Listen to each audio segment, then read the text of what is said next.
Wesh wesh la famille, l'infamie de mes pieds. Regardez cette ampoule de porc là que je me tape sur l'orteil. Et de l'autre côté j'ai double ampoule quoi. J'ai fait l'erreur de porter la mauvaise chaussure, une demi-taille trop grande, avec la mauvaise chaussette, un peu trop fine. Et ma troisième erreur aura été de sortir sans ma trousse de secours. C'est con parce que je l'ai toujours avec moi, mais pour une fois je suis sorti un peu en urgence de chez moi. Je pensais juste faire une petite course et en fait ça s'est transformé en péripétie. Donc je sentais progressivement la douleur et l'ampoule grossir et je ne pouvais que forcer dessus pour arriver à mes objectifs. Du coup j'ai pas pu utiliser mes pansements magiques. Au retour, j'ai un petit peu détourné ces pansements anti-ampoule de leur usage en les découpant en bandelettes adaptées à la taille de l'ampoule que j'ai pu mettre par-dessus l'ampoule pour protéger, pour pas l'éclater en fait. Il y en a qui préfèrent éclater les ampoules, moi je préfère ne pas les péter si je peux, comme ça je m'évite une plaie ouverte dans ma chaussette. Mais après, si l'ampoule avait été percée, ça n'aurait pas été grave. J'aurais simplement laissé la peau par-dessus pour qu'elle forme un pansement naturel. Ça lui aurait permis de mieux cicatriser.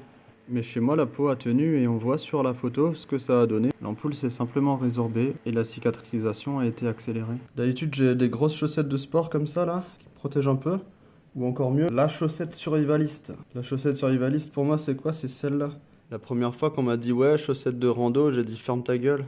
Mais en fait c'est vraiment bien cette merde, hein. Ça a l'air gadget comme ça, mais en fait c'est plutôt pas mal, hein. Je me suis jamais tapé d'ampoule depuis que je mets ça. C'est un poil moins chaud que ce genre de grosses chaussettes de sport, mais un peu plus léger hein, et plus sympa à porter, plus près du pied comme ça. Et ça protège beaucoup mieux, hein. C'est vraiment... ça c'est mes top chaussettes quoi. Là, on voit un petit peu mieux les renforts là sur le côté, sur l'avant du pied, sur la malléole. C'est vraiment, franchement, c'est vraiment bien foutu comme chaussette et c'est beaucoup plus confortable que la chaussette de sport. Puis après, sur un trek ou une randonnée, c'est quand même très handicapant d'avoir des. Putain, c'est la vidéo, c'est la vidéo fétichiste des pieds, mon gars là. Mais oui, je disais sur une rando, c'est quand même très handicapant de se taper des ampoules, donc ça me dérange pas de payer X euros pour pas me taper d'ampoule. Bon, mais du coup, combien ça coûte là, ta merde? J'avais acheté ma première paire 18 euros. Ouais, 18 euros. Putain, si je racontais ça à mon collègue, le gros bof des chaussettes là, oh, il deviendrait fou. En fait, j'ai un collègue, c'est un gros bof. Mais pas un bof comme nous, tu vois, vraiment un vrai bof. Et une fois, il m'a dit, ah, je te cause pas les chaussettes là, moi je les achète par 200 les chaussettes. Ah, je te cause pas que à ce prix-là, je les. Ah, je te cause pas qu'à ce prix-là, les chaussettes là, je me fais plus chier à les laver, hein. À ce prix-là, les chaussettes, moi je les porte, je les jette, hein. Ah putain, si je racontais à mon collègue que j'ai acheté une paire de chaussettes à 9 euros. 9 euros la paire, mais je crois que le mec il deviendrait fou quoi. Quand j'ai découvert ces chaussettes, j'étais sceptique. Ça avait plutôt l'air d'être une arnaque qu'un gadget inutile. J'avais plutôt envie de m'en moquer. Mais ça m'a trotté dans la tête, et au bout d'un moment j'en ai acheté. Je les ai essayées en randonnée en forêt, en montagne, dans la neige et le froid comme en plein été, dans des chaussures de rando, des Rangers, et même dans des Vans sans cuir. Elles ont dépassé mes attentes en matière de chaussettes. Attentes qui n'étaient pas bien hautes au départ, hein. Disons que mon cahier des charges en matière de chaussettes, c'est un modèle noir pour sécher plus vite sur le sac à dos en trek. Confortable donc proche du pied, qui ne fait pas de plis quand on marche, et qui me protège de la friction avec la chaussure. D'ailleurs, ça c'est un point sur lequel elle est particulièrement forte avec ses renforts. Et c'est tout particulièrement agréable quand tu portes des grosses Rangers en cuir. Dans mes Lova ou mes Magnum, elles tiennent suffisamment chaud en hiver, même jusqu'à -10, tant que je suis en mouvement. En statique ou dans des chaussures moins rembourrées, je préfère quand même des chaussettes plus chaudes. Et même l'été, je supporte ces chaussettes. De toute façon, pour moi, été ou non, c'est mes chaussures mid en rando avec ces chaussettes en fait. Mais après, bien sûr, si on parle de la vie de tous les jours, bon, l'été, t'es quand même mieux pieds nus ou dans des chaussettes plus fines. Mais elles sont supportables.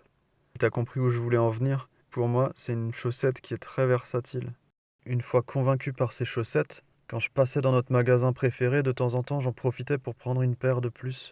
18 euros par-ci par-là, je les ai pas sentis passer. Et j'ai petit à petit remplacé des chaussettes de mauvaise qualité que je trouais régulièrement par ces chaussettes plus durables que je porte quasiment tous les jours. Maintenant, je pense que t'as compris que quand je disais chaussettes survivalistes, c'était surtout pour déconner, hein. Suivant tes sensibilités, tu peux faire comme moi et puis ensuite dire aux gens que tu l'as fait pour faire des économies sur le long terme parce que t'es radin, pour sauver la planète parce que t'es écolo, pour stocker le produit le plus approprié à ton cahier des charges parce que t'es un preppers. J'aurais très bien pu appeler cette vidéo la chaussette minimaliste parce que pour un minimaliste c'est une super chaussette vu qu'elle est résistante et polyvalente. Et d'ailleurs, je suis même pas en train de te dire d'acheter ce modèle en particulier. J'ai vu qu'il était en fin de série et en promotion sur le site. Je voulais juste dire que j'étais sceptique au début, que j'ai essayé cette chaussette de randonnée et que je me suis rendu compte que c'était un article qui avait son importance pour moi. Et toi, tu portes quoi comme chaussette? Dis-le moi dans les commentaires. Bon, maintenant assez parlé chaussettes, hein. Je vais continuer à bosser sur ma prochaine vidéo qui sera très différente des histoires de stylo de chaussettes là, vu qu'on partira en randonnée, donc abonne-toi si tu ne veux pas la manquer. N'hésite pas à mettre un petit aime bien et à me dire ce que t'as pensé de cette vidéo, ce que tu portes comme chaussettes et si ça t'a donné envie d'en essayer.